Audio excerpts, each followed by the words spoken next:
Hello, welcome in for Amy's birthday edition of Talking Rasslin.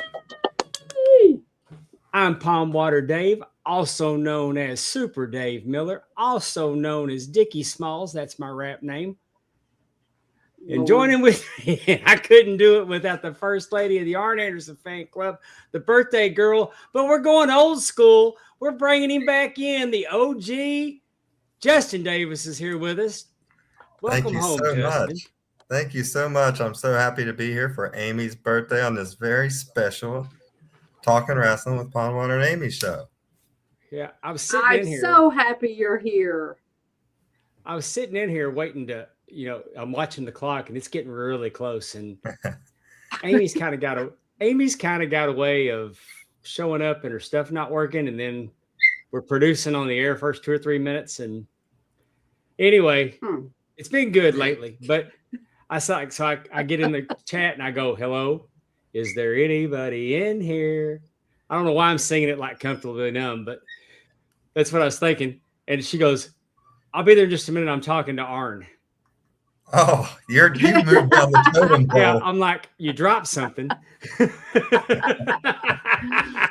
Yeah, you slid right down the importance list real quick. I know. Like, well, all right. Just on my birthday. Matt Presley is here and he's enthusiastic tonight. Yeah. Woohoo. Yeah. We love it. Coach Keith's here. Coach Keith wants to know who the hell the new guy is. Is he awake? I'm glad he's awake. Oh! What's up, Coach Keith? Fly Eagles, or no, he's a Raiders fan. Yeah, he just lives there. He's a Raiders fan that lives in Philly. Darren Staley in the house. Hey, Darren, welcome in. We're gonna have fun tonight. Amy said that she wanted to pick a match. We're gonna tell everybody where they can get it. I'm gonna go ahead and put a QR code. I'm gonna put this QR code on the screen if you're watching. That'll take you to a YouTube video. We're gonna watch the Midnight Express and the Rock and Roll Express for the NWA. They're gonna challenge for the NWA World Tag Team Championships. It's from the Superstars on the Superstation, which went down February 2nd of 1986. Heck of a match, and so you can watch along. We can't. I'd love to put it on the screen, but we'll get kicked out, and we don't need a strike. But it's a really. I recommend everybody just go watch the show. It was a really good card. It had the Russians on there. It's Ric Flair and Ronnie Garvin with TV time remaining for the main event.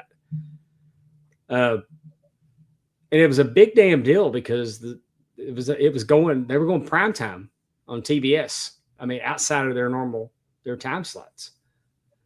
And well, I don't want to spoil it, so I'll wait. We'll talk about it at the end. But it was a great match, and Baba Booey, JD. Baba Booey to y'all there, Darren Staley. Hey, Allison. Speaking of Baba Booey, I don't know. I can't believe that Howard Stern is cutting back. I mean, they're letting people go. Yeah, I saw that. I mean, I shouldn't be surprised because they let Shuley go and Scott the engineer. Yeah, he just doesn't work as much as he used to. I mean, years ago he cut back from 5 days to 3 days, and now he's cutting back from 3 days to like 2 or 1 a week. So yeah, I heard when he gets back it's going to be 1 a week, and I've got it on. If I hear something I want to hear, I mean, if I turn over there and it's interesting, I'll stay. Right. So I mean, I don't listen to it in real time. I saw they got rid of Mamet. I was for that axing. There was some guys I was glad. Benji, I don't care if he's gone or not. I know, but just 25 years. I was glad that Richard and Sal stayed, though. That's for sure. Yeah. It kind of surprised me. But I think I think Sirius is just cutting back across the board. Yeah. Because even the wrestling Pro Wrestling Nation 24/7. I mean, they cut Coachman loose. Mm-hmm. And really didn't give him, just, hey, thanks for helping us get up and running, but you got to go. Times are a changing. What's been up with you, Justin? Well, Tell us. Oh, lots happened really since I've been gone, but just been teaching and now enjoying my summer. I got me a little pool bar out there by the pool, so I just watch TV and hang out at my pool bar and pretty much just come in the house to sleep is what's been going on the last few weeks. Well, I think you added a dog. We kept we had 2 litters of dogs and we kept one out of the last one, so we've got one of the babies, and that was because he's a hellion. You know how like your first kid, you train him to be like perfect, and then by the time the third one comes along, they're like, don't care no more. They're like Charlie Manson dog style. So yeah, that's pretty much what he is. Well, I saw you posted some pictures, and I was like, wait a minute, there's a third dog here, but also cute as always. We got Owen, we got Ellie, and now Ollie. Owen, Ellie, Ollie. I love it. They look sweet. I just wanted to say that. If there may be some people watching now that don't know who Justin is, so I'm going to give you. We're going to run it. We're going to run it back. There's a lot of people don't know who I am. Oh, not just some. When we kick this thing off, me and Justin used to be on Ringside Rant with RJ Krasinski, and RJ had the opportunity to do the ref deal that he's doing. Reffing it up, I think. Reffing it up. Thank you. That's just, and it's not that I don't care. It's just that I'm a senior, and and I forget when it counts. That's one of the only reasons they used to keep me around, because I was young enough to remember stuff with these people. But when RJ came to us, and I appreciated RJ letting me on, because I was trying to get my reps in, and I didn't want to quit podcasting, and me and Justin decided we're going to start our own deal, and the Pondwater Dave show was born, and then we went to Amy. We went to Amy, and because the idea was that Amy always asked really good questions. Somebody needed to. So yeah. So that's when that started. So then Justin started reffing and working. Job got in the way. Yeah. And then I just got to where I started feeling like a complete egomaniac with it just being called the Pondwater Dave show. And I was like, no, we need to change to Talking Rasslin. So that's what we did. Yeah. And I don't know. I did probably a year and a half or so on here, maybe. And I enjoyed every minute of it. It was just, in my kind of line of work, I didn't want my mouth to sometimes outrun the job. Hey, I'm not going to name any names.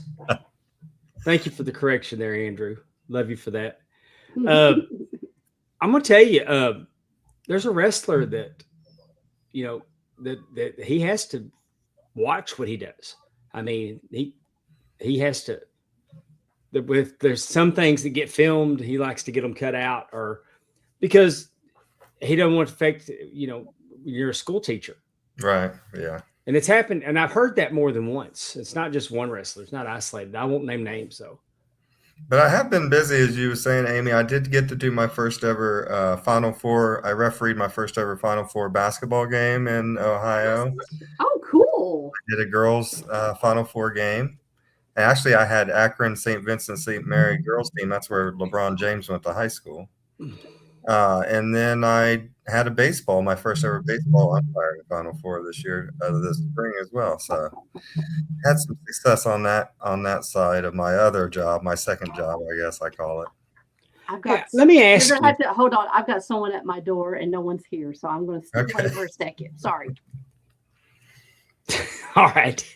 Hey, let me ask you why she's gone, because I often tell everybody on here that I watch pro wrestling through the eyes of a referee. And it's really hitting different for me now when I go back and watch old matches. Like I watched I watched Ricky Steamboat and Ric Flair from 1994. Mm-hmm. But I picked up on how good Nick Patrick was. And I had never really watched that match and paid attention to Nick Patrick. Right. So I mean, because I watch now, I always say I watch through the eyes of a referee. I can't turn it off. Yeah. So when you watch baseball and when you watch basketball on your leisure, can you watch it as a fan, or do you watch it through the referee eyes? I can watch it as a fan because I'm not stupid enough to pretend that I'm better than those guys that are on. They're doing NBA games and Major League Baseball games, and I'm not for a reason, right? So there's that. No. I mean, but I mean, you're noticing with a critical eye. Yeah. Especially, I will say, when my Knicks won the NBA championship, I had a very critical eye to those referees. But no, I try not to critique them really, and I try to just, I think it's more of a fraternity. You kind of just try to support each other, and I do that when I go to other high school games, and I'll be sitting in the stands, and they'll be like, "What do you think about that?" And I just try not to judge. I'll be like, you can't a different angle than I did. Who knows? You can't roast referees. I mean, you can't roast the referee in a legitimate sport. Right. I mean, I get it. I'm just wondering if you can you turn it off and enjoy it? Yeah, I do. Like when I watch the Reds, I'm mostly just sitting there complaining about how bad we are. I don't really, it's not the umpire's fault that we're this bad. How do you like the challenge system with the balls and strikes? I don't really love it, honestly, but I'm glad that it's quick. It does happen quickly and they get it and they go, and I do like that they only get 2. And then if they lose them, they're out of them. So, but I can take it or leave it. Honestly, I don't think it changes that much. I don't know why they just don't go ahead and just do balls and strikes with the automated system. Yeah. I mean, you still get the umpire plenty of stuff to do. And I've noticed now there's some of them acting like they don't see the challenges. Well, the players sometimes get a little fancy with their challenges too. And they try to kind of wait and try to see. And it's all a cat and mouse game anyways with that type of stuff. If he didn't suck, you wouldn't know his name. That's the point now. Yeah. I mean, we used to know who Durwood Merrill was because Durwood Merrill was a damn good umpire. Yeah. And now we know the umpire's names when, Angel Hernandez. Yeah, it seemed like when I was a kid, we wouldn't know his name. It seemed like when I was a kid, you knew like the good ones, like that one, the tall guy, Tim, the guy that threw out Robin or George Brett in the George Brett game. I can't remember that guy's name. Big tall guy. You knew those guys' names, but you never really knew about the bad ones because no one really talked about it. First of all, there wasn't social media putting every ball and strike for everyone to see every night either. Right. So that's changed a lot of it as well. Every little mistake gets scrutinized so much anymore, whereas and that's true. Back in 1986 and a game Tigers and Royals game at 2:00 in the afternoon in Kansas City, you weren't going to see that ball and strike. She's back. I'm back. That was my aunt. She lives next door, and she brought me over a birthday card. Oh, I was hoping she brought some cake or pie or something like that. Oh, she could probably make something good. I'm glad she didn't bring anything today because I had a bunch of junk earlier. So I've been snacking. I was trying to see if I can move that QR code down. Oh. How come? What happened? Well, it's just up here. And I was going to try to. Before we get started, let's talk about my weekend. Yes. Oh, yes. I heard it went fabulous. Oh, yeah. West Monroe always shows up, shows out. We have great fans. And it's always a good show when an event when we go to West Monroe, Louisiana for Bayou Independent Wrestling. We presented Highway Robbery this past week, and guess who? I didn't have to share referee duties. Really? It was all you? It was all me. I was one man show, and I liked it that way. We opened up with Christian Blake and Frankie Thomas. Christian Blake got the win over Frankie. Really? So really, really good match. I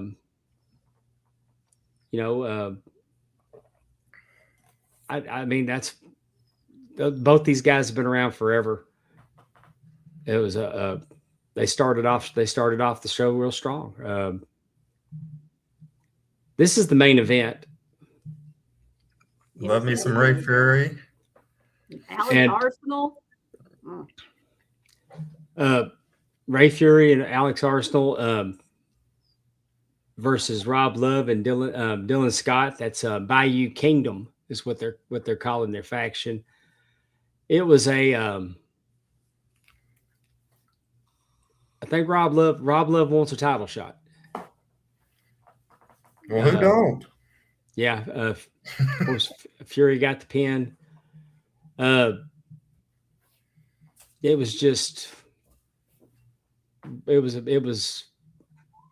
what you would expect. It was chaos and bedlam. That's about all I can tell you. This match was incredible. I can go back and tell you what the top matches that I've refereed and been part of. And I don't know that I can tell you without, oh, this is 1, this is 2. At this point now, Steve Anthony and Hunter Law will be one of these matches that when I speak of my favorite matches that I've been a part of. It was a 20-minute time limit draw. Really? It was an incredible match. There was lots of quick pin attempts. I mean, Oklahoma, they rolled each other up in ways that, I mean, when the announcer said 10 minutes gone, 10 minutes remaining, I was sucking wind. I mean, the intermission was after this match, and I went back there and had a seat with a bottle of water, and I needed to take a break. They put on a clinic. And hopefully we'll see them again. So let me ask you this. If you had to score it like a boxing match, so like, who would you have given it to? Do you think? I think I would have scored it a draw. Really? Okay. I mean, really, Steve Anthony had crawled over and made the cover. Mm-hmm. And I started the 3 count, but they were counting it down. So I knew that it was, the ring announcer had already said 3 before I started counting. So I knew I didn't have, unless I was he wasn't getting it. But, right. I mean, he was that close, and I don't think Hunter was going to kick out. Oh. But I mean, for 20 minutes, these guys, it was tremendous. I don't think anything was settled on this night, and I think it was a legitimate draw. Back in the day, the referee could name a winner.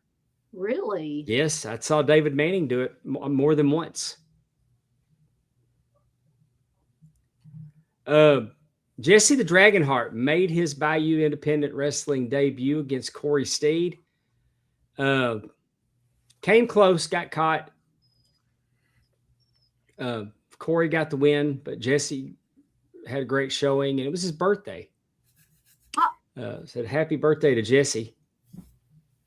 Another one of those July birthdays, Amy. But hopefully we'll see him back in Bayou sooner than later. Corey Steed is also in Bayou Kingdom.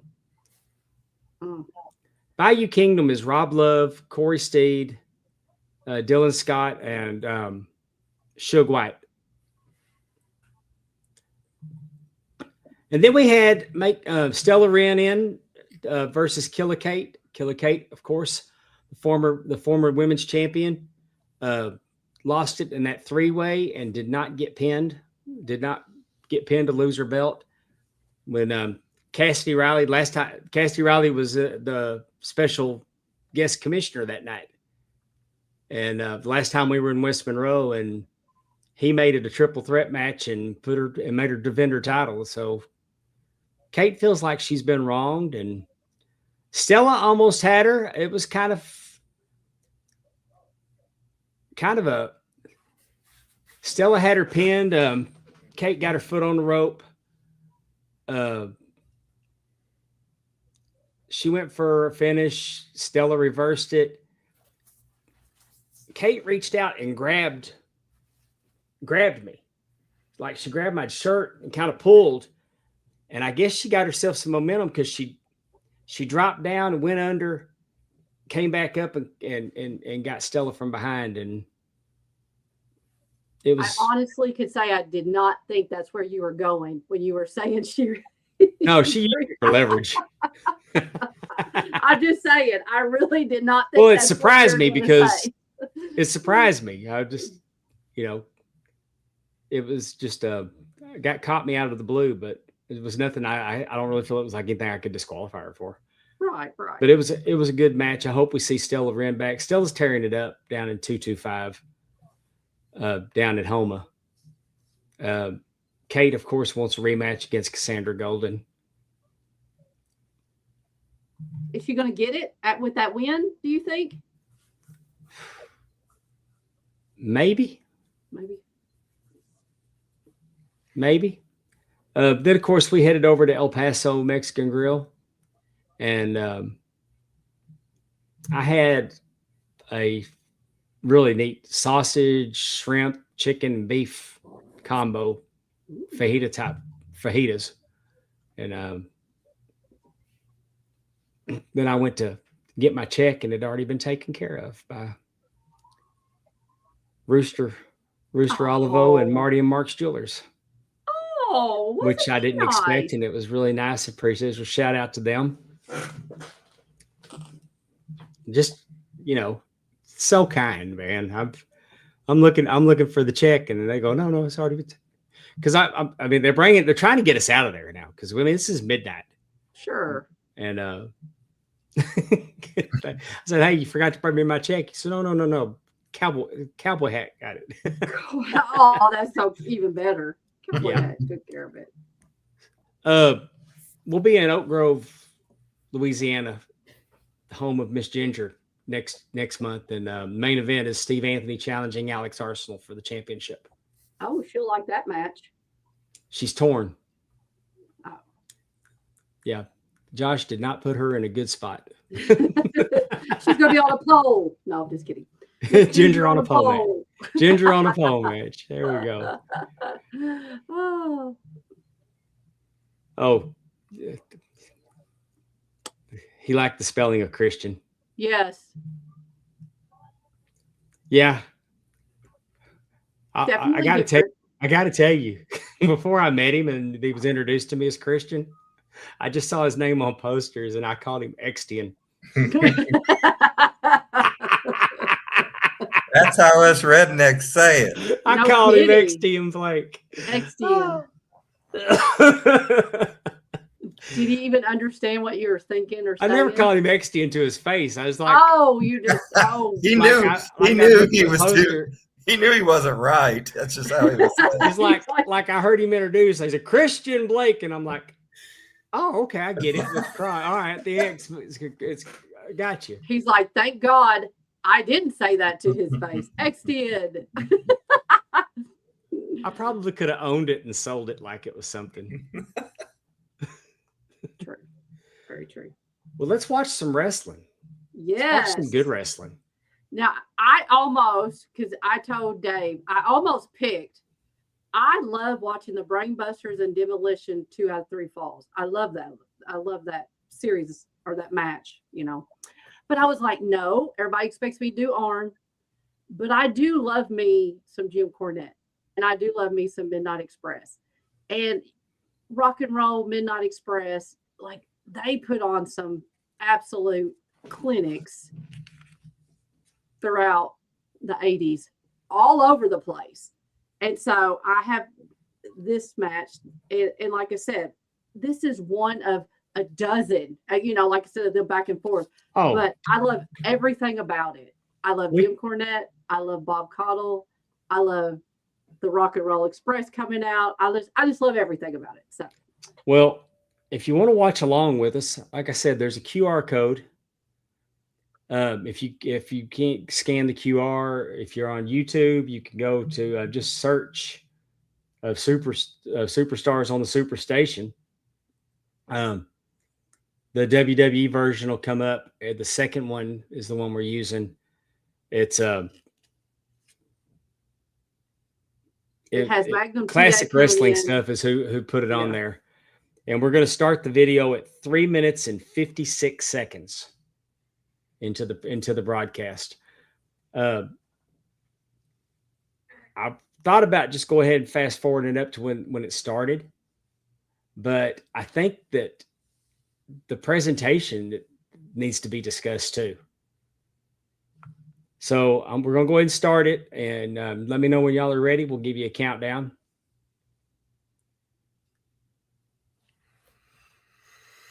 Justin's ready. Amy? Yep. I'm ready.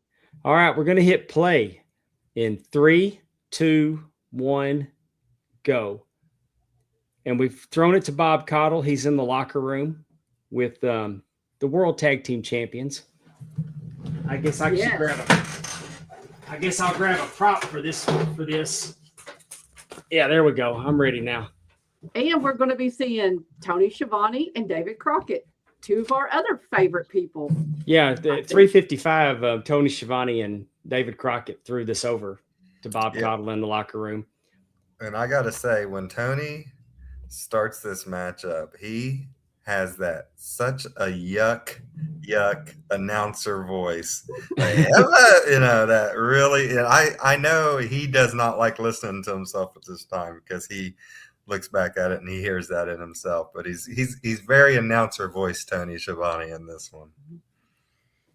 I do love Bob Caudle talking to the Midnight Rock and Roll Express as they're getting ready. I just love that whole atmosphere. At Jealous Fruit says, Tony S., he's a tool. Oh, now, don't be like that. Tony's a great guy. But I think it's kind of cool that Bob Caudle's back here just, it's not even an interview. He's just talking and talking in front of him while they talking in front of him, and we're watching them. And then we cut to the ring with Jim Cornette, looks like right out of Ringling Brothers. Midnight is Love forward. it.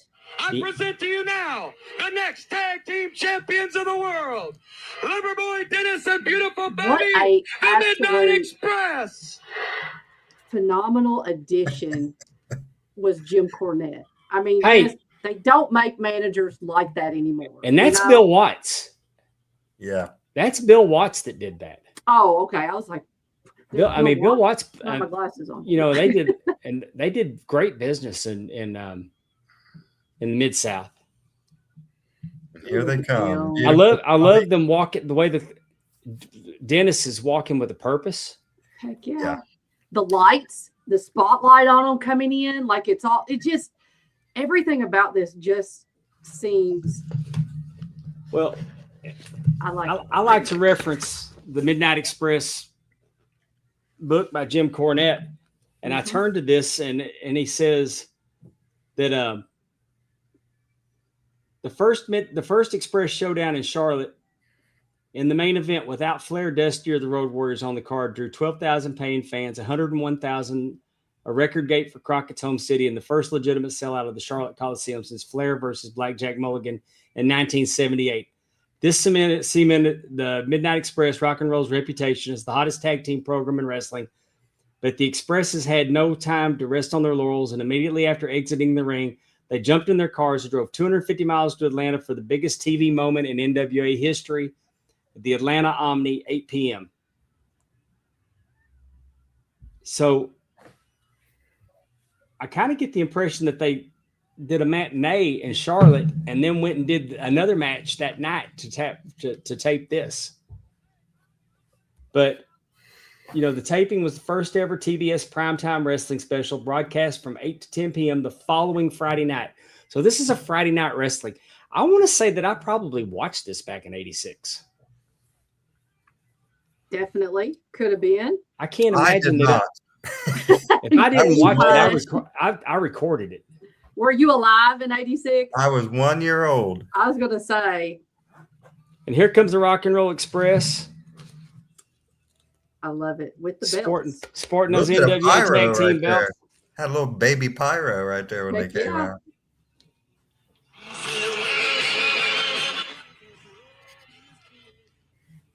I thought for supposed to be a rock and roll song, their song came off very country. It's very hillbilly rock, I feel like, which I mean, Southern rock, I guess you'd call that. Yeah. Yeah. Marshall Tucker Band, I think, was singing that.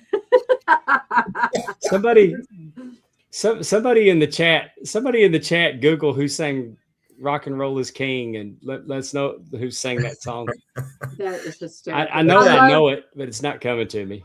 I love all of the cameramen around the ring. Like again, like just a variety of people around the ring. You can see David, or Mr. Crockett, and Tony over there. That chunky lady taking a picture out. Oh, Bill after he was finger wagging Cornette before the match. You know what I'm going the Electric Light Orchestra. Thank you, Matthew O's president. I don't think ELO's country. They're not even Southern rock. Yeah, I'm not really for sure about that. No. But yeah, look at those belts. Now they call themselves Jeff Lynne's Electric Light Orchestra. I always hate when the two opposing teams wear the same colored tights. It drives me crazy. Both teams here are in black. Well, I mean, they probably got the stuff from K&H, and you can look at the letters on the Rock and Roll Express's trunks and know they went to the local t-shirt shop. They got the letters and they pressed them on. But classic heel, jumped them before, right as the bell rang. Don't even have their outfits off, beating the crap out of them. Look at this poor cameraman. Like, yeah. No mats down on the ground. They started out hot. Pee-wee's got his hands full right out of the gate. They're going to go ahead and establish sympathy right out of the chute on this one. Exactly. But then Ricky turns it around, and when they're going to try to pull Ricky back in the ring with the rope over the top rope deal, he pulls them. But just look, I mean, just no padding, no nothing. They're just right out there. Yeah. Well, they didn't need padding on the floors because they used to try to keep it in the ring. Well, I know, but still. That was a nice little spot where they threw Bobby and what's his name into each other.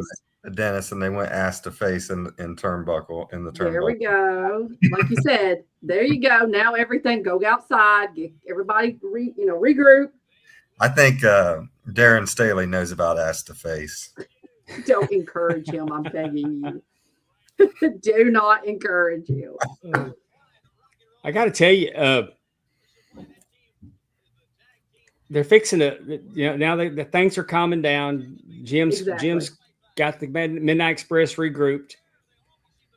Pee-wee's got some order. I couldn't believe how little Pee-wee looked in this thing. So skinny and so little. I had to watch for a minute because I couldn't tell it right off the bat if that was Pee-wee or Alfonso. I know. I was guessing too, and I thought it looked like if John Oates had a twin brother that didn't get any of the milk in the womb. Yeah, it took me a minute to realize that wasn't Alfonso. Oh yeah, look at them no clothes fit. Just again, all this the red like Adidas track pants on too, which I mean, well, David Manning used to wear. Yeah, he used to wear the Adidas pants with the red stripe, with the 3 stripes. So that he wore the black. He had the black. He had all the colors. Yeah. Heck, I had them. I used to wear them to school. Oh, you was fly back in, Dave. Yeah, had that perm going with those fucking black pants. Pee-wee ain't got shit on me. I have them girls for the girls, Jack. Oh, the ladies are. And I know you broke out the white pants with the white shoes too. I know you had that. No. Well, in '86. See, this is February. When was this is right before the Crockett Cup. So I did have the Miami Vice Don Johnson pastel suit. Oh my! I told you. Yeah, I wore it on Bourbon Street. Oh, had the jacket and I pulled the sleeves up a little bit. Oh, we need a picture of that. We need to find. No, thank God, there's no pictures of that. I feel like, did you have a family picture? Have we seen family pictures? Oh, we've seen pictures of the perm. But maybe it was just the perm. There's a family picture of me and my ex-wife with our daughters. And me and my ex-wife basically have the same hairstyle. Yeah. Are you not though? Are you not wearing the Miami Vice look? I was thinking it was something. He did have kind of I think he did have like a white I would have been cowboyed up at that point. Oh man, that just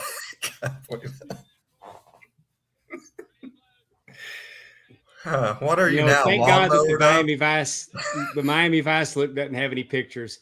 And thank God that there's no pictures of me in parachute pants for that failed experiment.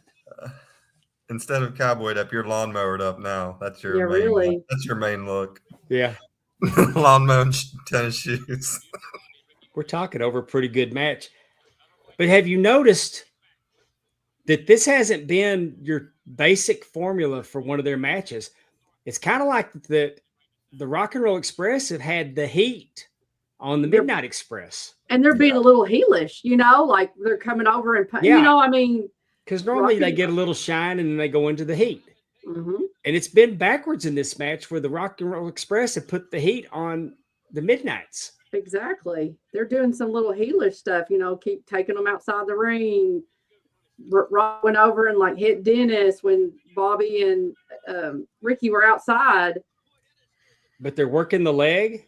Yep. They're working the leg. They're cutting the ring off. Went right back to the leg there. Robert's got the leg, pulling it up. And again, got in front of him so he can't make it, again, that's kind of a heelish tactic. Get in front of him so he can't try to go make a tag. And there he is. He's raking the eyes, trying to get him to release. Oh, yeah. Look at And he was able to get he got the tag, but he was in his corner, so he got the tag to Ricky. They did a thing with the legs. See, go hit Bobby. Went and took out Bobby. And then Ricky's back on that leg. There's some heelish. That's a page out of the Andersons playbook. You isolate a body. You used to work a body part.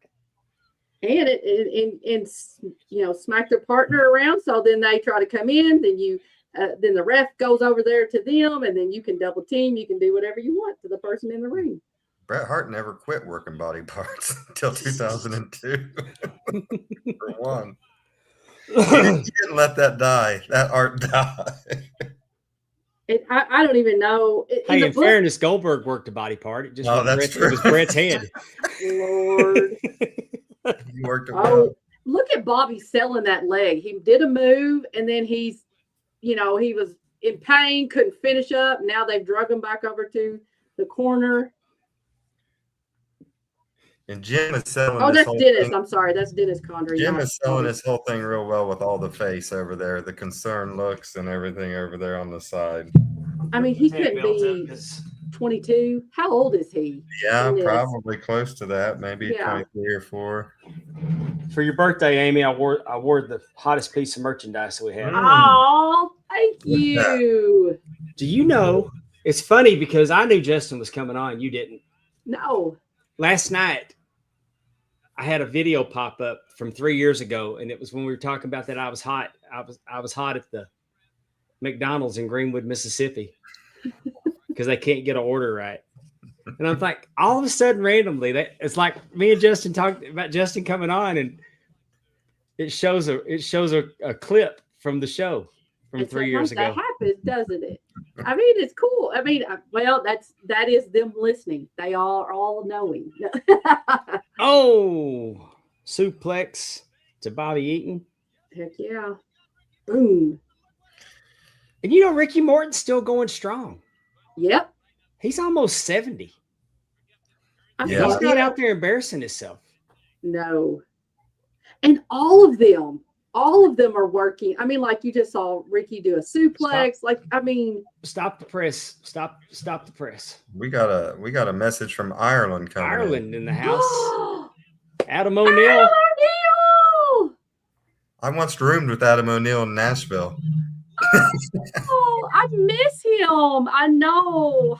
Thank you so much, Adam. That's good to hear from you, Adam. I hope you're well, man. Yeah. He took one on the chin in the FIFA World Cup, but I'm sure he's doing all right.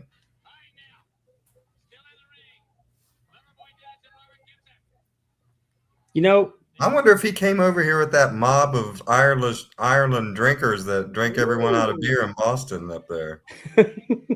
Oh, I don't know. If he didn't, he probably wish he had. See, look at the nice little tag, the little double team, and hitting them with. What has he got? What did Jim Cornette have that he was hitting them with? It wasn't the racket. What was that? That's something else. Looked like that little whip that the. He wearing him out with something.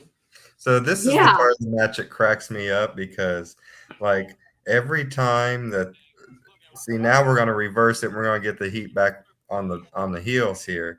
And every time that the baby faces almost get a tag, David Crockett gets real excited and starts screaming or whatever. And then when they yank him away and they don't get him, he almost like talks in a whisper. All right, there it is. Ricky's trying to get in. Pee Wee's stopping him. Pee Wee goes. Yeah, see? Antagonize them. And Ricky smartly gets out of the ring pretty quick this time. But I mean, this is the work right here. They're going to work for that hot tag. And just, I mean, Robert selling. I mean, he just Robert with the abdominal stretch. Trying to make sure I see it too. Dennis brings it over. Cornette started to get up on the ring right there, and he's like, "Oh no, I don't need to," and he got back down. Keeping them close to their side of the ring. I mean, like you said, it's just.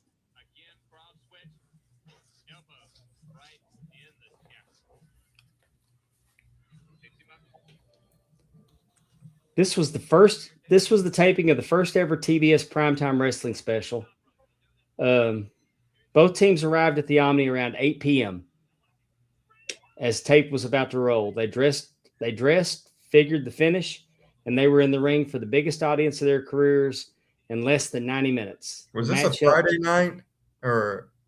No, they taped it. I think they taped it on a Saturday before. But it aired on Saturday?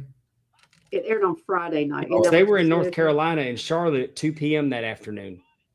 And then they recorded this at the Omni that night. And it came on the following Friday. Oh, Robert went to look at that. How long did they do the Friday night specials, Dave? Do you know, or was there how many of those were there, or was this just one, or did they? Because I know eventually that would move to Saturday night, a 6:05, right? Well, they were already on 6:05. They were just doing okay. Oh yeah, this was an addition, and I think this is pre-Clash of Champions. I think it graduated to Clash of Champions. Okay, that's what I was thinking. Yeah. But didn't they also do Didn't they do it up all night special or something like that? Where they did I think an overnight pajama party with Shivani and all them? That might have been in the 90s though. I think that was like 91 or something like that. But I to go ahead and pull another one of my favorites. You can see a lot of FTR in where they were influenced by watching some of the heel tag, things that they're doing, keeping them in the ring, like earlier, I think it was Ricky, or not Ricky, but Dennis tagged in Bobby, and Bobby went over and hit Ricky, even though Robert's in the ring, brought Ricky in. Pee Wee had to go take care of him, so then they were able to double team, and they just constantly, getting in front of them so they can't go any further. Like I said, I just wanted to throw some FTR love in there too. So hey, I want to mention that Jim mentions in this chapter here, he says, but it was all not good news in Crockett camp. In a TBS TV match early in January, Crusher Khrushchev, Barry Darsow, suffered a serious knee injury and underwent a major surgery. It was pre-contract days. If you didn't wrestle, you didn't get paid. As a show of support, all the Crockett wrestlers from prelims to main event pledged $25 from each of their weekly paychecks to Barry, with Crockett Promotions matching the total amount collected to provide him with an income while he was injured. And Jim shows his pay stub. And down at the bottom, it says Barry 25. So all the wrestlers were giving him $25 a week, and whatever it added up to, Crockett matched it. And you don't hear those kind of stories because you always hear you don't wrestle, you don't get paid. Right. Then Barry turned around and left. That's her. And they not only did that for Barry Darsow, they did it for Magnum TA. Well, yeah. I think too, we know a lot of this because we are lucky enough to have Jim Cornette as such a historian. I mean, the fact that he just kept these records and wrote all this stuff down. I mean, we would never, because they're also busy. They're not thinking, I'm sure, like that. And, he did. And like a lot of the history I bought a journal. I mean, I bought a day planner, and I was going to keep a day planner for this year. And I mean, by February, I was done. I mean, I hadn't. Right. Well, I mean, and life gets in the way, for a lot of people. But again, Jim, if you look, it's that way every year of work for me. If you look at my day planner at teaching, like at the beginning of the year, and then you look at it at May, it's like blank. And I mean, I was going to come home and I was going to write down the matches that I've refereed, who I worked with, and anything that stood out from the show, and I'd have that. And like I said, by the end of February, maybe early March, that ship sailed. They still got the heat on. They still got the heat on Robert here. Yeah, we had Breaker by Bobby Eaton. Bobby Eaton was so. All these guys were so good. His leg drop in this match is unbelievably good. Perfect. Ricky has only made appearances being brought into the ring. You know what I mean? So, like you said, there's nothing. I mean, Robert has been in this match the whole entire time. Basically. Yep. Which is Nancy just Presley said that Sonny worked body parts. I think now. Yeah. She was the master. She was the master of the lip lock. I think that's also a great heat move by not ever letting Ricky get in the ring. It pisses the crowd off even more, right? Oh, yeah. Now you're getting extra heat on top of heat. Oh, and when they would run around, and it still works. When you run around and you grab their ankles and pull them off, you pull them off of the apron before that tag, keeping that hot tag from happening. And Robert's such a great seller. Not saying that this does not hurt, but he acts like everything. Rocket launcher, and he misses. Oh no, both men are down. Oh, Ricky, look, Ricky got in. Hot tag, baby. And I thought when I first watched this match the other night again, I thought we were going to get a double down on that, for a second. But no, Ricky got that hot tag. And now we've got everyone in the ring. We have confusion. Oh, double drop kick. Oh no, Pee-wee. He's trying to get out of there. There he goes. Now, in the other match that I watched, they cut away from Pee-wee's horrible bump. Oh, really? Okay. And I thought, look at them protecting Pee-wee from that horrible bump. But on this broadcast, apparently whoever that Amy got the video from that she sent me a link to, boom, he nails him with that tennis racket. That is a hit and a half. If you're not watching, Pee-wee went to go in between the middle rope and go out, but his foot got stuck on the wrestler behind him and he got caught, and then he had to go ahead and fling himself out. Oh, wow. Yeah, there he is. Now Jim's getting Pee-wee back up there. Pee-wee, get your little ass back in the ring and count. 1, 2, 3. Oh, no. We got new champions, ladies and gentlemen. We have new tag team champions. They did it. That was the bell. It's over.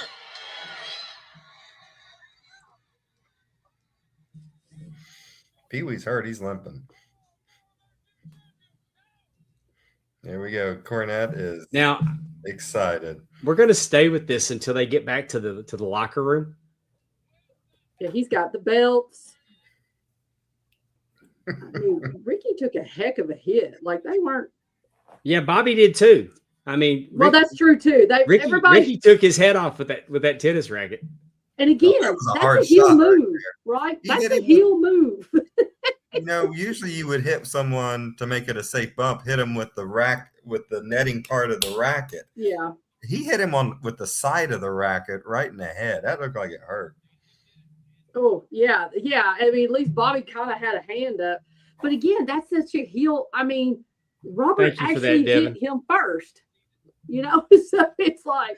I've got hung up on the ropes before too. So I think even at his advanced age right now, Devin, I think Dave could have taken a better bump there. Hey, Justin, I'm going to tell you. I think I could have taken a better bump, and I don't never get in the ring. Like, that was pretty. I feel better than I felt in 20 years. Yeah, well, you probably are in better shape than you have been. I mean, no, I mean. Other than your soccer days. Yeah, but I mean, physically, I don't hurt. And even after refereeing all those matches the other night. Yeah. Who is this woman? Do y'all know? I didn't. Who is I this? Googled her. Yeah. I don't know, but her hair is fantastic. Yeah. That's some 84 hair right there, baby. She's from Texas, I can tell. What? Bigger the hair, closer Come to straight God, off right? the Dallas set. Man, She did.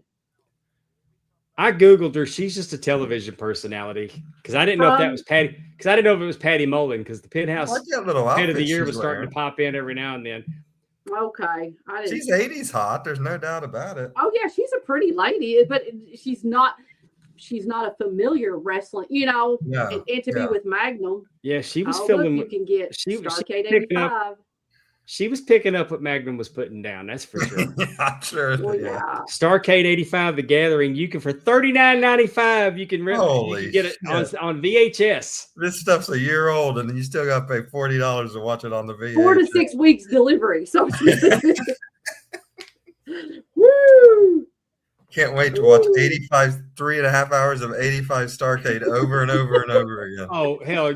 I bet you I sent off and got it. Well, listen, I just went to the video store. It wasn't at the I'm not video gonna say I store. didn't do it. Yeah. Because I ordered those Lords of the Ring, the Lord of the Ring and the Great American Bash from on the back of PWI. Yeah. $39.95 plus $5 postage and handling. There they are. All right. Now we're in the locker room. And this has been a while. And Bobby's still on the floor selling. Bobby's laying down. Bobby's on the floor. Jim's cutting a promo. I'm going to track it. That's ever been in the history of professional wrestling. Rock and roll, we beat you right in the middle of the ring. In front of all your fans yelling and screaming for you. They still couldn't support you enough. We got the belts, rock and roll. Just like I said would happen. We beat you right in the middle of the ring. We beat you fair and square. And Coach Keith bought 85, Starcade 85. Starcade 85 was so long, I know you slept through that. And, Bobby probably did get really hurt. He probably was like, But I love this because Dennis is just trying to get Bobby up. yes, get him a chair. I mean, Bobby is selling this tennis racket. And Jim, who's Look, supposed he to put be him in a chair. concerned for Bobby, doesn't seem to be concerned at all. No, He's put him in a chair, and now he's put the belt in his lap. I mean, you got, like I said, you just gotta love it. Like, yeah, yes, they have been in a fight.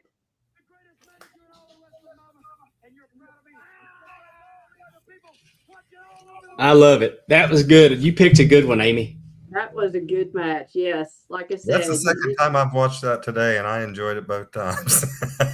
you just can't go wrong with Midnight and Rock and Roll Express. I mean, again, that was kind of different than some of the other matches of just, obviously this has been like in the middle of their rival, they're trading the belts back and forth, but the Rock and Roll was a little heelish in some of the things that they were doing. They got jumped at the beginning, so like I said, it was pretty cool.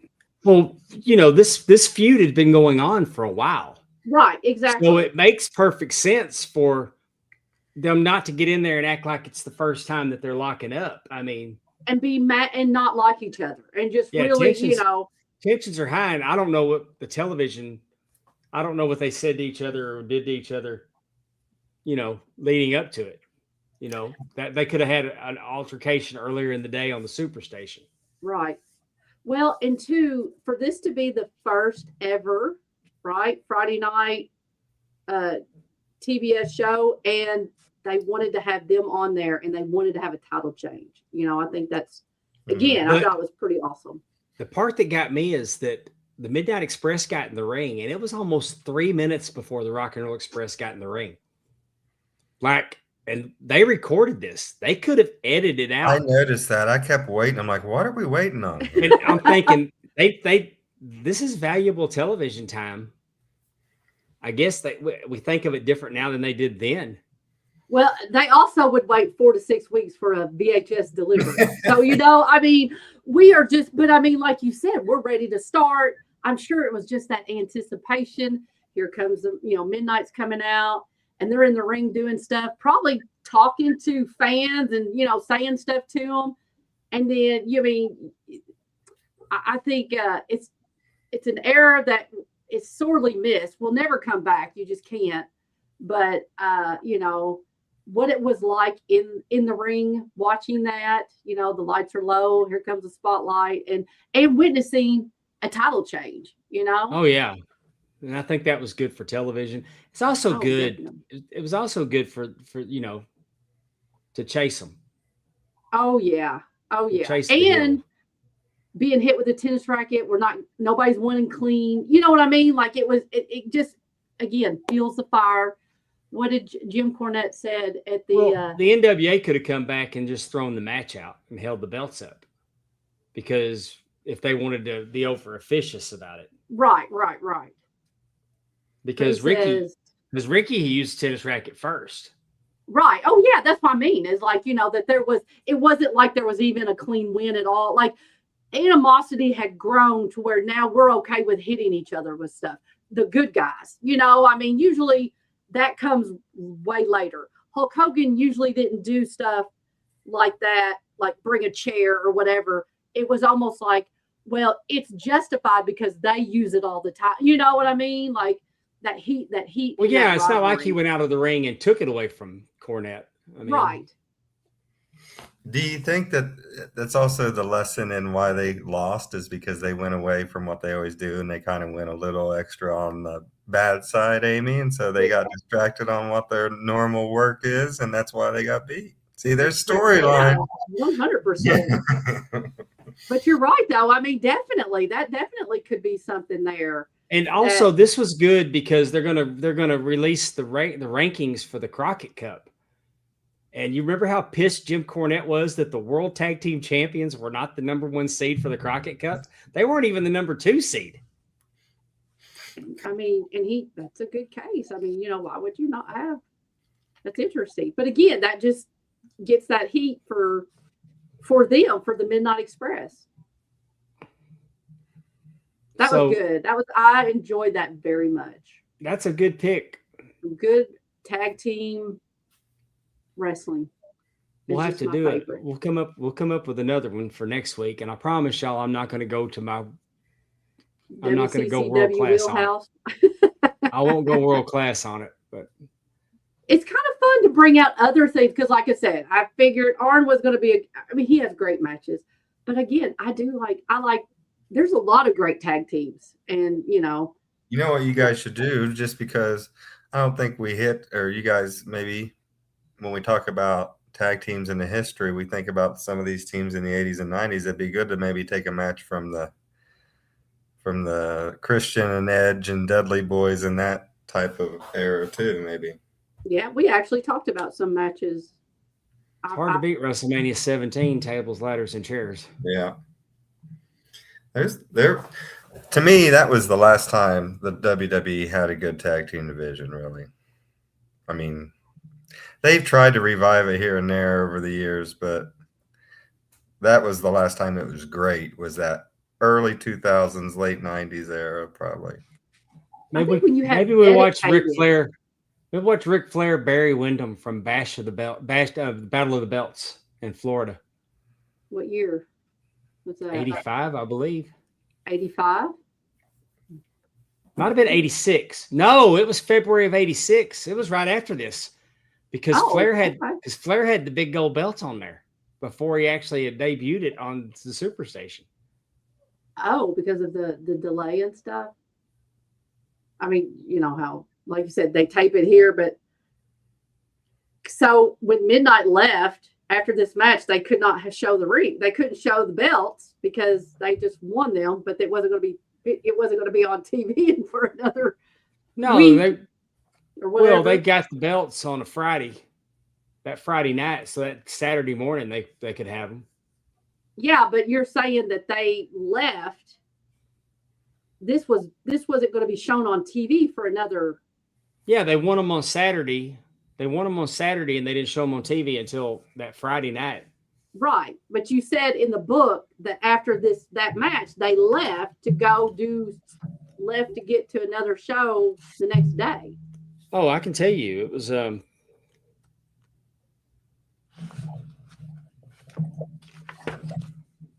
let's see, 1986. And then, While he's looking that up, Justin, are you watching any wrestling? No, I really haven't, honestly. I have not watched anything in about, I don't know, a year and a half, probably. Did you watch Dark Side of the Ring? Did you watch Jeff Jarrett? I did watch that, yes. What did you think of that? I liked it. You know, TNA is kind of outside of my wheelhouse because I was in college and kind of just moving away from watching wrestling at that time. Mm-hmm.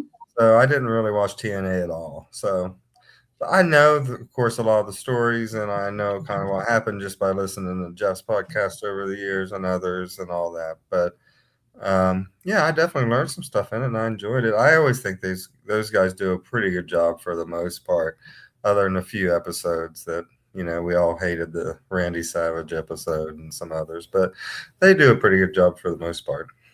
I like it. And to answer your question, they wrestled the Rock and Roll. They wrestled each other all week.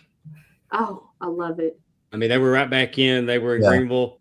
They're in Greenville, Spartanburg, where they did 2 TV tapings. They were off. Oh, the third they were in Greenville. The fourth they were in Spartanburg. They were off on the 5th. They were in Boone, North Carolina on the 6th. North Fork, Virginia on the 7th. Then they were in Atlanta to do 2 tapings for TBS. And then that night they went to St. Louis, Missouri at 8 p.m. And they were, I'm trying to look and see. I hope they flew. My goodness. They wrestled the Midnight Express and the Rock and Roll Express wrestled each other until the 11th. And then the Midnight Express wrestled Pistol Pez Whiteley and Sam Houston and Dusty Rhodes and Magnum TA in the dark match. Interesting. But they were right back on it again the 13th, the 14th. Then on the 15th, they wrestled Ron Bass and Cornoodle. Then they were back with the Rock and Rolls again on the 16th. They were pretty much married to them from then on. Well, I mean, I think that, like I said, I mean, they were great opponents for each other. Yeah, I think Ric Flair and Barry Windham is one of my favorite Ric Flair matchups. Cool. Barry Windham was just so smooth at everything. Mm-hmm. Coach Keith points out that it was the Battle of the Belts, Orlando, Florida. February. Oh, okay. Yeah, Valentine's Day. Valentine's Day, Battle of the Belts too. Okay. I know it was broadcast on a Friday night because I was on my way out. And I saw Valentine's Day. Did you have a girl? You think you taking her out on a date? I was married. He was probably going to get that family picture with the matching perms. Trying to think. You were married at 20? Oh, I was married. Yeah, I got married at 85. I think might have been. Really? I did not know that. We may have been split up by Valentine's Day. You got married in 85 and you were already split up by Valentine's Day? This is always my favorite part of the show is the Dave History. Yeah. The Dave History segment. I know, exactly. And you have to we were getting a divorce. He doesn't think of it, and you have to dissect it. Like, no, we were getting a divorce, and she moved to San Angelo, Texas. She's working for Motherhood Maternity, and actually, to keep it all wrestling related, Kerry Von Erich and his pregnant wife, came in and bought some stuff from her. They were in San Angelo, Texas, and but it turns out that she left Dallas with Sarah in her stomach, so. You can't divorce a pregnant woman in the state of Texas, and with kid coming, you must not have been too unhappy. I had to go get her and bring her home. Oh my Lord! Anyway, I know I was on my way out of the house, and I saw it was on television, and I didn't go anywhere. Okay. You can't tell your date. I stayed home and watched Battle of the Belts with your pregnant wife. You said yeah. No, she wasn't pregnant. She wasn't pregnant then. I'm just saying that we. Now I know we why may he have been got separate. divorced. They were probably supposed to go eat dinner somewhere, and he's like, "Oh wait, there's this wrestling show on. I think I'll just stay here." Sarah was born in January, which is coincidentally 9 months after my birthday. Oh, I gotcha. All right. Ooh, that's a bold statement there, Drunken Pop. Yeah. How about I like all three, but I don't know if I was Demolition versus Heart Foundation? That's got to be Dollar Bill Dave, because yes. I don't think the other two make that shitty of a statement. I'd say Heart Foundation over all of them, but that's another story. Ooh. You would be wrong. You would be wrong too. Dave should be. He can make that statement as long as he's wearing his Demolition Hall of Fame shirt. He can make that statement. I'm not casting dispersions on Demolition. Oh no, not at all. I love them too. They were actually just 30 minutes from the house a couple of weeks ago. They were in Ashland, Kentucky, signing autographs. I mean, the Powers of Pain. I said something about, I bought this cool thing. It's autographed. It's like on a stand, and it looks like an ice cream pop. It looks like an ice cream bar with a bite taken out of it, and it's got the Powers of Pain on it, and they autographed the base of it. It's a neat little collectible, and I bought it the other day from K&S, and I had put it in our group chat, and Dave called Demolition Power of Pain Demolition wannabes, and I'm like, well, the Powers of Pain came first. Justin, can you stick around for some trivia? Yep. If you let me go pee, I'll be right back. Yes, of course. You don't want me to do it? No. I don't know. We're trying to up views. I don't.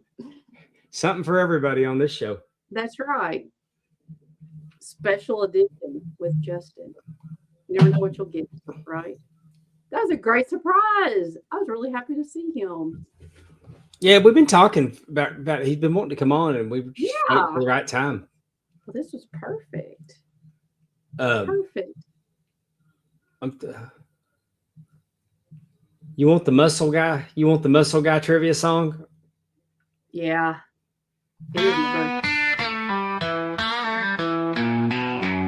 It's time for Amy's trivia. Can you hang? How big's your brain? It's time to play. I'm a cash wheeler. I can go ahead and tell you, since when Justin will probably be right here, but we are doing trivia on one of the members of the Rock and Roll Express. Actually, you tied trivia into the main topic this week? I did. Well, It just so happened that Robert Gibson had a birthday. He did. Week. July 19th, 1958, he was born. But Robert Gibson is his gimmick name, his stage name. Do you know what his real name is? And I honestly had no idea. I know this one. You do? Okay, don't say I do know this one. Okay. So, I do not. It's Reuben. It's Reuben Kane. Don't say nothing. I was gonna be wrong. I was gonna say Roger Barnes. Well, I've confidently been wrong on here before. No, well, but let's Coach just go Keith ahead and do this. Allison agree with me.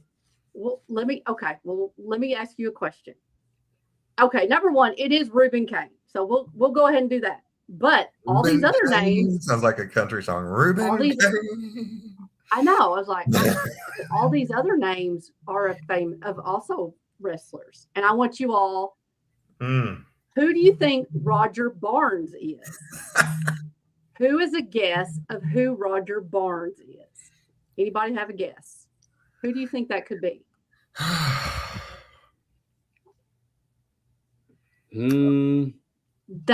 I'll say this, they were an NWA champion. If that helps any. Was Roger Barnes Ronnie Garvin? It is Ronnie Garvin. Oh, good. 'Cause I was about to say Gene Kaninsky. So Nope. It is Ronnie Garvin.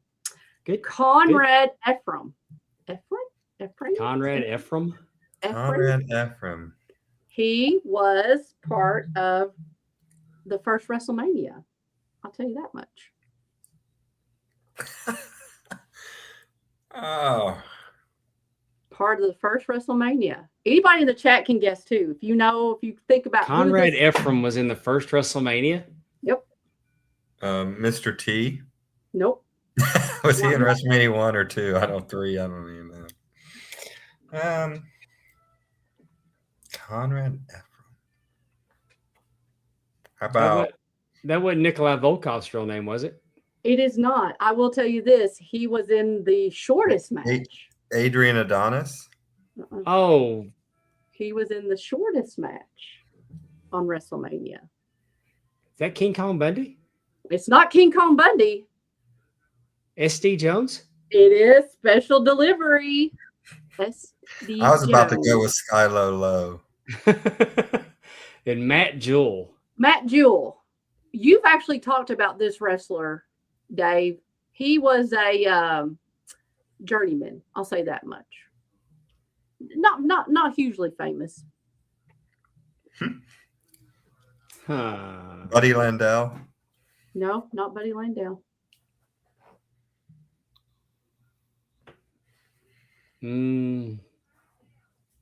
Coach Kid. That guy named Conrad. Matt Jewell is Bearcat Brown. Huh. And if you will ask me tomorrow, who Bearcat Brown is, I knew Bearcat Rat was. Amy, ask me that same question tomorrow, and I'll still be wrong.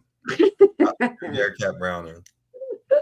What year did Robert Gibson make his debut in wrestling? Was it 77, 78, 79, or 80? What year did he start? This one's tricky because he's got a brother. Yes, he does. Who went by Ricky. I'm gonna say 78. Yeah, that's my guess too. I think 77 was obvious. Would have been obvious. Coach Keith thinks it's 78.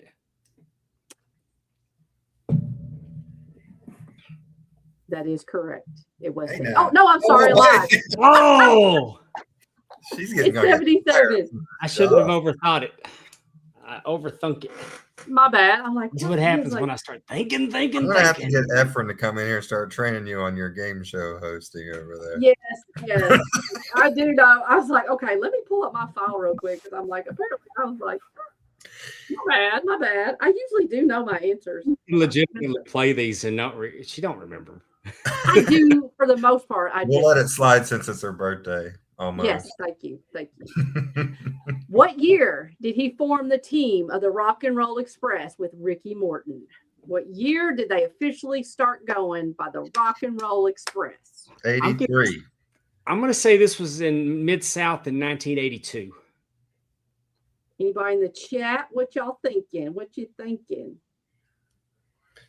I'm going to go 83.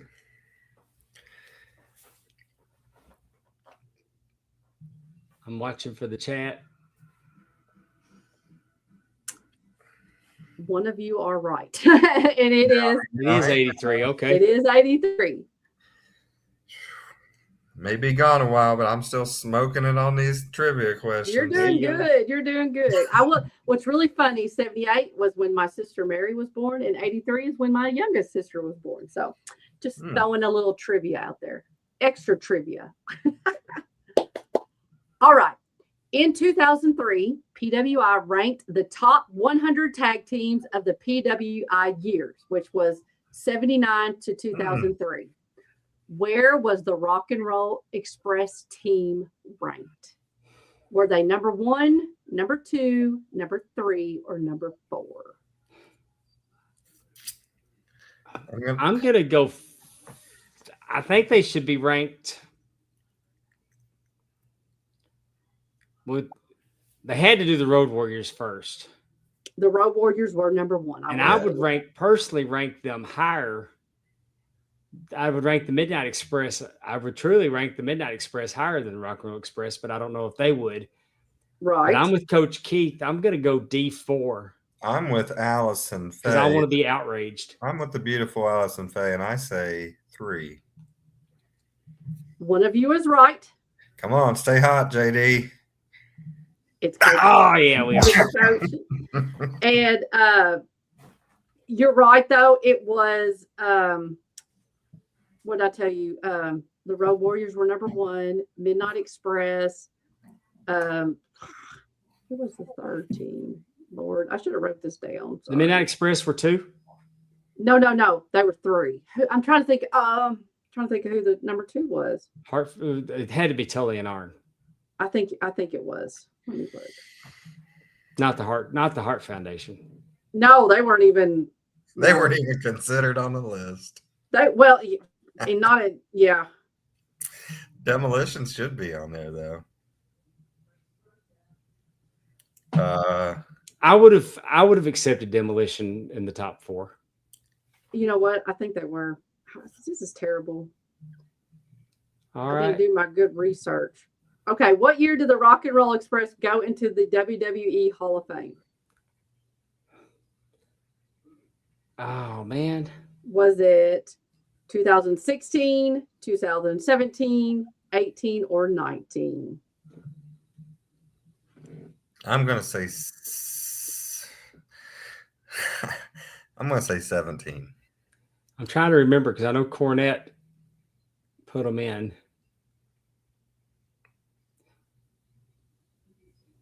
I think it was.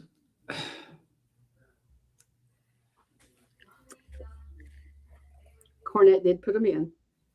2017 in New Orleans.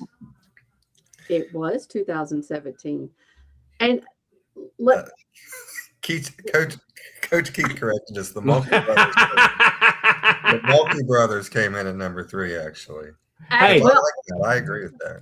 Hey, but if you were an NWA fan, was there a bigger moment on the TBS show where when the Mulkey brothers actually won? When they took the bump, that was the best moment. They won. David Crockett was celebrating with them. You can't blame him for that. In the locker room or something, weren't they? When they won, that was one of the best moments on the Superstation. You can't blame them at all for that. We need to. I want to say, where are they now? With the I just wonder if they knew they were going to win when the match started. Probably not. Because their opponents were probably like, we're going to surprise them tonight. We're going to tell them they're going over right at the end. Yeah.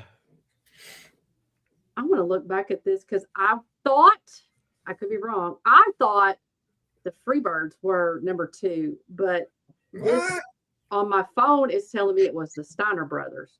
That's a good one. I'll take that. I won't argue that. So the Road Warriors, the Steiner brothers. I don't know how many United tickets the Steiner brothers sold compared to some of the others. Man, the Steiner brothers, though, you got to keep in mind that they had a great run in WCW. They had a great run in World Wrestling Federation. Yeah. And I believe they were a big damn deal in Japan, too. Yeah. Yeah. And it's 79 to 2003. So yeah, then they were a very dominant team in the 90s. Yeah. So the Rock and Roll Express tag team is recognized to have won how many tag team championships? Actual recognized. Are we talking about World Tag Team Championships? What do you mean world?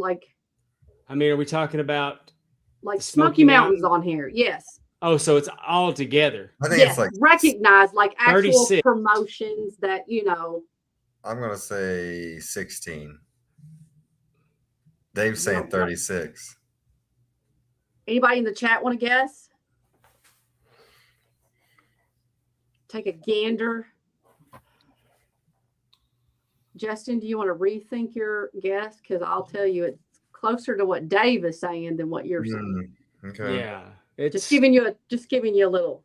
Well, they held them everywhere they went. I Very mean, true. they probably had the Mid-South at They least didn't. 3 times. They didn't hold him in WWE in '97 when they made that little blip. I can tell you No, no. That's funny. What's going on, Sam? I'll say 32. Oh, how cool. Right in between. 34. 34. And I put, so these include 10 times in Smoky Mountain. They were 5 times NWA World. They held it 4 times in the WCW, 3 Mid-South, 2 AWA, 2 Continental, NWA Mid-America, Yeah, see, USWA. I was definitely not considering 10 Smoky Mountain wrestling reigns. Yes, yes. I knew it was going to be a bunch. Yes, it is a bunch. And again, there really? are some one-off. AWA? Do what? They were the. Yes. Is that AWA World Tag Team Champions? Yeah. Yes. Okay. Wasn't that like 89 or 88 or something like that? Did they go It up was every... definitely a little bit later. Yeah, Yeah. it was in the later 80s. Well, that's cool. And then how many times did Robert Gibson hold a singles championship? Because it really is, the trivia is about Robert. Oh, I think. But, you know, forget he held singles championships. I'm going to say 5. I'm going to go with the under on this and go 4. Because he probably held, you know, in Tennessee, he probably held the continent. I mean, the Mid-America or the television belt or. I'm going 5. And you're going 4, Justin? Mm-hmm. It was 5. Really? Yeah. You know, you're Robert Gibson. He held the. I guess. Yeah. I ain't lying. I knew it couldn't have been very high. But I knew how they hot potato those belts in Memphis. Yeah, the Mid-American. I told you. He won that once. He was the Smoky Mountain Wrestling Beat the Champ TV champion once. All Pro Wrestling heavyweight champion once, and then he was the NWA Southeast U.S. Junior heavyweight champion twice. That's a so he's actually held 5 titles on his own.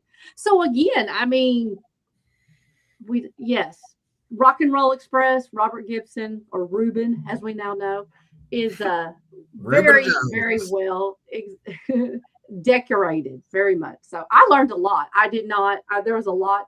I knew that they were very well decorated, but I did not know some of that history. I did not know his name was not Robert Gibson. Hey, honestly. I'm gonna tell you, Robert can't get around like he used to, so he doesn't work as many shows. I worked Battle Zone a few years ago, and Robert was there. But I mean, just the level of when he's there, that he works with the young talent, the young wrestlers, and tries to teach them and make them understand why you do this and why you do that. And I mean, and he's not just because he's Robert Gibson doesn't mean he didn't have to win, you know. Right. We saw him at the gathering. He was there to make the show better. Mm-hmm. And Ricky Morton, I worked here just a couple months ago when we did the Gabby Strong Foundation fundraiser. Robert was on the card, mm-hmm. and I didn't referee his match. I let the kid do it because I knew that he wouldn't. I've refereed for Ricky before, so mm-hmm. I wanted to let somebody else. You know, that young guy wasn't never going to probably have another chance. Mm-hmm. But and you know, but I mean, he wouldn't even let us. He wanted to keep the good guys and the bad guys separate from each other, so there wasn't any going out there with all the good guys. There wasn't no group pictures with everybody. Mm-hmm. I mean, he tried to make it all make sense, and he was in teaching mode in the locker room the whole time. It's just how the guy is. And well, you know, if you remember, I don't know, a couple of years ago when we did the Top Guy Weekend, and we got to sit and watch Ricky Morton, Jeff Jarrett, Eric Bischoff, Mr. Kevin Sullivan, and David Crockett put together a show. We got to watch them all talk and do different things. And Ricky was part of that. He was part of that group that sat and did all that, which was really, Yeah. I mean, at 69 years old, he's not embarrassing himself out there at all. No, he's still moving, and he does a lot of stuff with his son Kerry, and Yeah. I think it's great. It's great. He still loves it. Oh yeah. He genuinely still loves it. And that is our trivia for the week. Happy birthday, Robert.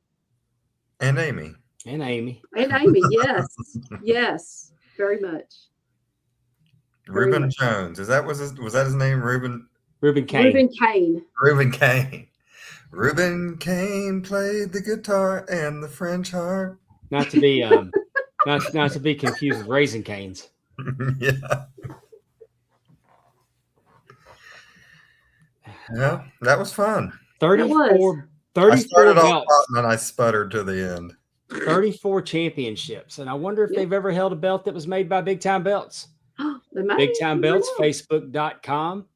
Join the group. If you can dream it, we can make it with high quality and low prices. Look at that Mid-Atlantic belt. It's just damn sexy. That's cool. That's a really cool thing how they got all the state flags on there. I love it. Yeah. He does a great AWA World Heavyweight Championship, the inmate belt. He even makes it with Velcro like the original. He did a custom United States belt. They do custom work for you. Tim Robinson got that custom. Or he can do an old cast. Are you a belt collector, Justin? Nope, I don't have a belt. I just got a bunch of toys, as you can see behind me. I mean, look at that. He can do you a cast version of the same belt that the Rock and Roll Express and the Midnight Express had. Just fought over. I love it. I mean, Big Time Belts is high quality, low prices. They do great custom work. Like I said, if you can dream it, you can just draw it out on a piece of paper. They can make it for you, and they can do it. It's very, very affordable. The Bojangles champion has a fellow that lives in his town that's they call him Little Brother. His name's Ronnie Epps, and they call him the Person County People's Champion. And he'd always go around town with the WWE belt, and it just annoyed Jay-Z to no end that he was parading around with a WWE replica. He had a rival out there. Well, so Jay-Z reached out and said, "Hey, we need a belt." And I got on the computer and I got to coming up with some ideas, and he signed off on it, and he went over and showed up one Sunday morning and gave him his Person County People's Champion belt. And oh, I love it. And then Jay-Z challenged him to a belt versus belt match. No, they went to no, but you know what? He took Jay-Z and his girlfriend to Bojangles, and they took pictures with people with their belts. And I feel like I saw that. But I mean, that's how great of a guy. Anything Jay-Z can create is a scene. But I mean, that's how good of a person he is that he wanted him to have a belt of his own, and not a WWE replica. Yeah. No, you're right. That is great. Sam wants to know what's the next show that I'm working. That will be LAW on the 31st of this month.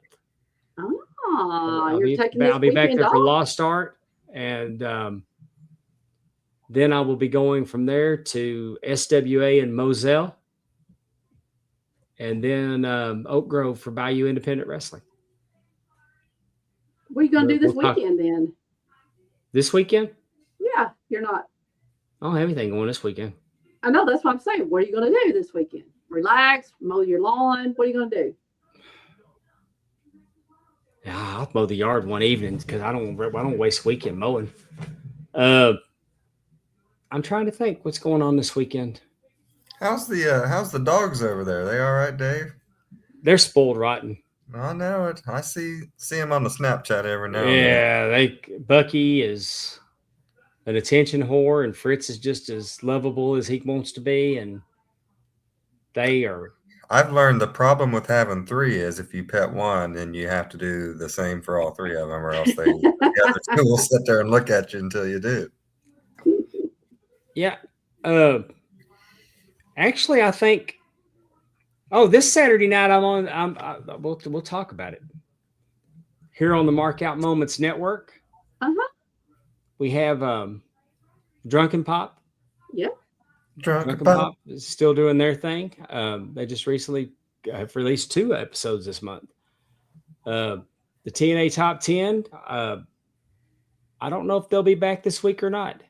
I'm not I feel sure. like they should be. I feel like they should be. Hey, I in will the chat, say are y'all gonna be back this week? Or is Yeah, Terry still? Allison was in there. I will say I listened to the top 10 greatest baseball managers of all time that they did, and it was a very fun show. Andrew said yes. What are we doing this week, Andrew? I'm glad to hear it. This is my guilty pleasure. I love this show.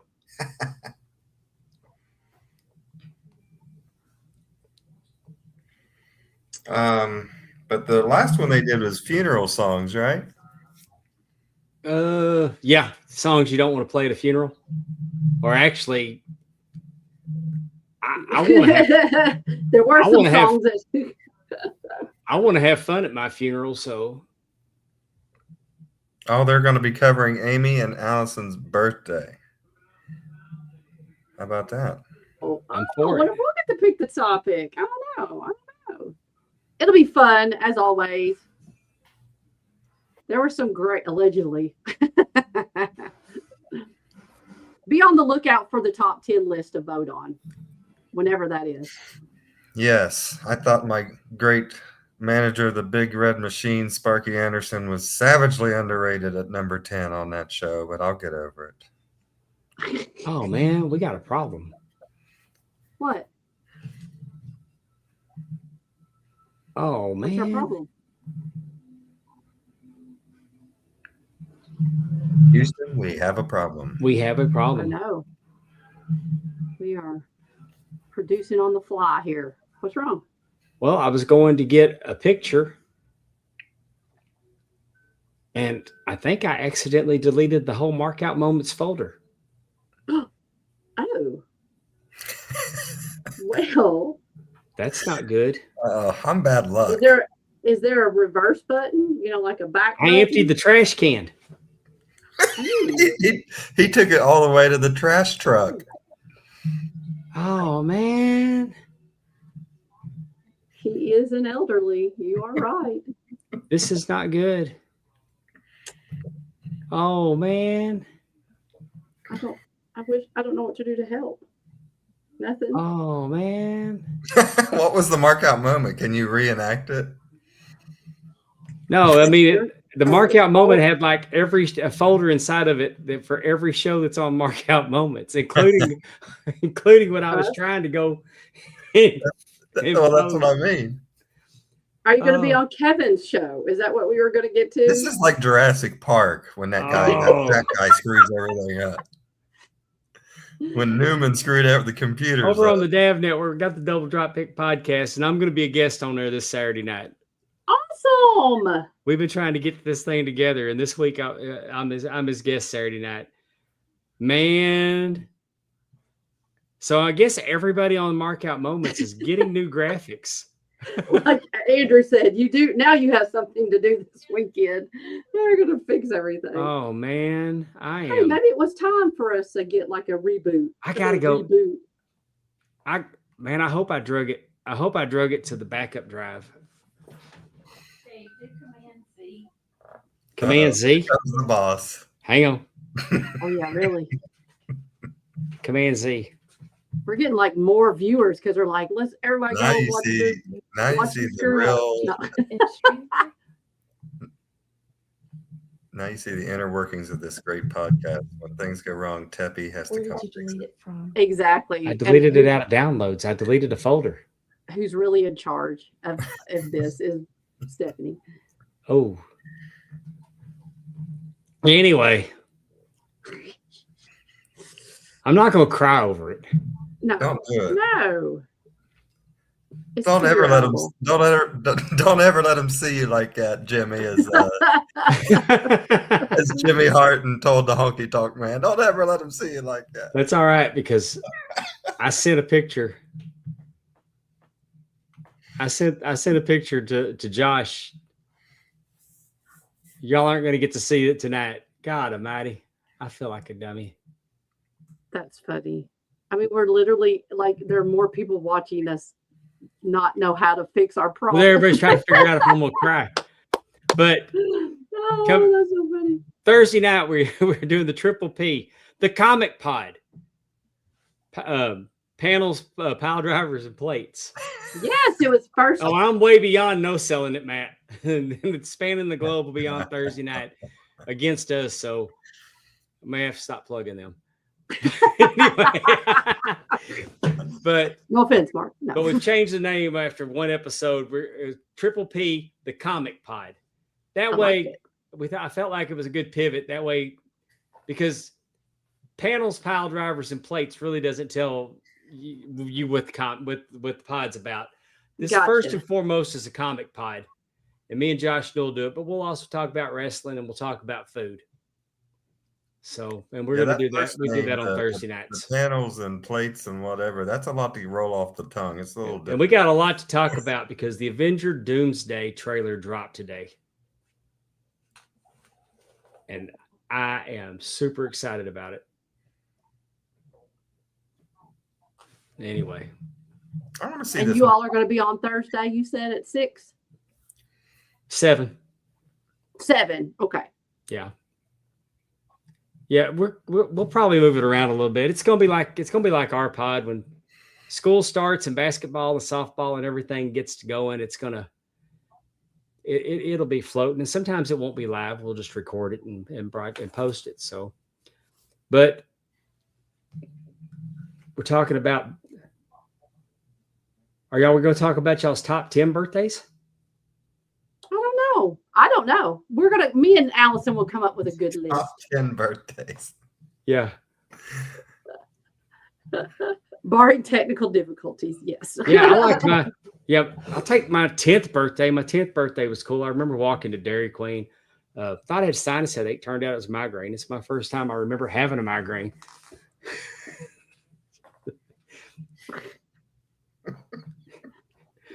I'd like to tell you my 40th birthday was a good one, but I don't remember it other than the pictures. That means it was a good one, right? I was snowed in my house for my 40th birthday. It was no fun at all. Me and Ike spent a small fortune riding a mechanical bull at the Southern Junction. Mm. Oh, I love it. Ike was there. Hey, I was black and blue from my taint to my toes. Oh. That's the way we did that at Bristol one time at the campground in Bristol at the NASCAR race. And my FFA teacher who was down there with us got on there drunker than hell, and he rode that thing 10 times, Dave. And when he woke up the next morning, as you said, his legs on the inside from his nether regions to his ankles were freaking black and purple. Goodness. Oh, and then, Lord Jesus. Then had to walk all the way up and down the hills of Bristol to get to the track the next day. Matthew Priestley, I told you mark out moments where we might not have it all together, but together we have it all. That's right. That's right. 100%. We'll figure it out somehow. Yeah, I love that. I'm still in that. Now my dog is going. Hey, shout out to my wife who has just texted me the instructions on how to try to restore it from the cloud. Hopefully we'll figure Hey, it out. the AI is better than when I made that shit originally. So, and like I said, I sent Josh the new logo. So, and I'd already changed it on Spotify for the audio. So it's not like I don't have the logo. There's Lundy. There's my Lundy Lulu. Look at That's that. my new pony. Ah, Yeah. is that what's his name? Lundy. Oh, that's right. I saw that on your social media. I was like, oh, I wonder why she named it that. Exactly. My little Lundy Lulu. Well, Justin, we can't thank you enough for popping on. This has been fun. We'll do it again sooner than later.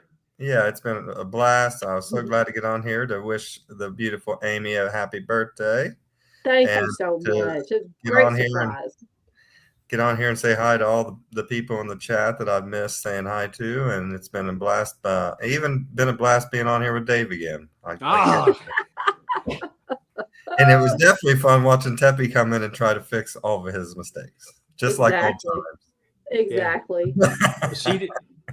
Well, my computer starts running out of memory, and I have to move stuff to a different hard drive, an external hard drive, and the Markout Moments folder was quite extensive, but I don't think that I don't remember deleting it. I went through it, deleting, if I save videos and stuff, just the things that take up gigabytes, Right. Apparently, I know why I freed up so much space. Yeah. Oh, Lord. Well, listen, you'll fix it. Teppy will fix it. I know she'll take care of it for you. Yeah, onward and upward. That's right.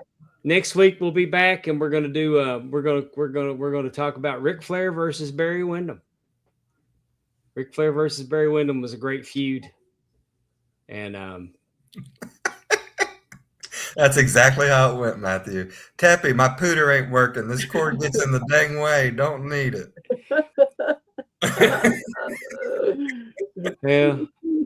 When I bought this computer, I was on a budget. I bought me a Mac Mini, and it doesn't have a whole lot of hard drive. A little too many. Yeah. Yeah. It is what it is. Yeah. I do want to say thank you for all the birthday wishes. I do really appreciate it very, very much. I'm so happy that you came on, Justin. It was great to see you. Yes, thank you. And it made for a great birthday, a great birthday episode.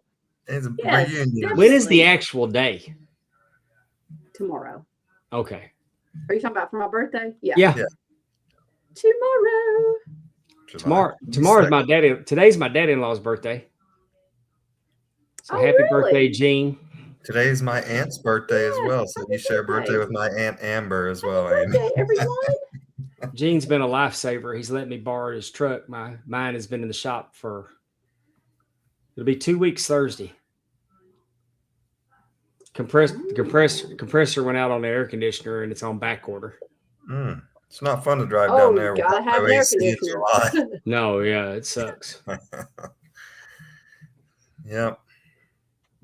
Well, I'm just glad I was able to survive a tornado warning and jump on here with you guys tonight. I was literally in my underneath the house.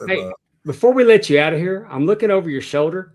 Yeah. And it looks like your picture and your glass came out of one of your frames. Yeah, one of my magazines came out. It was a magazine? Those are all the Bret Hart WWE magazine covers. Okay. Actually, they're all Bret, Owen, or Bulldog. About halfway through the pod, I looked at it and said, that ain't a window. He lost one. I'm just missing one. One fell out. Yeah. His little window. I'm not podcast official right now. I need to fix things up in my podcast room. Adam O'Neill says, due to the time difference, it's already Amy's birthday, and now she's already 25. Oh. That's right. That's right. Ben Jones sent me a happy birthday too. So I bet Adam O'Neill's already drank a Guinness or two in honor of your birthday. Man, I'm so glad. He should. This has been a great night. I want to thank everybody. We'll see you next week on Talking Rasslin. Good night, everybody. Talking Rasslin, time to go. Thanks for watching our epic show.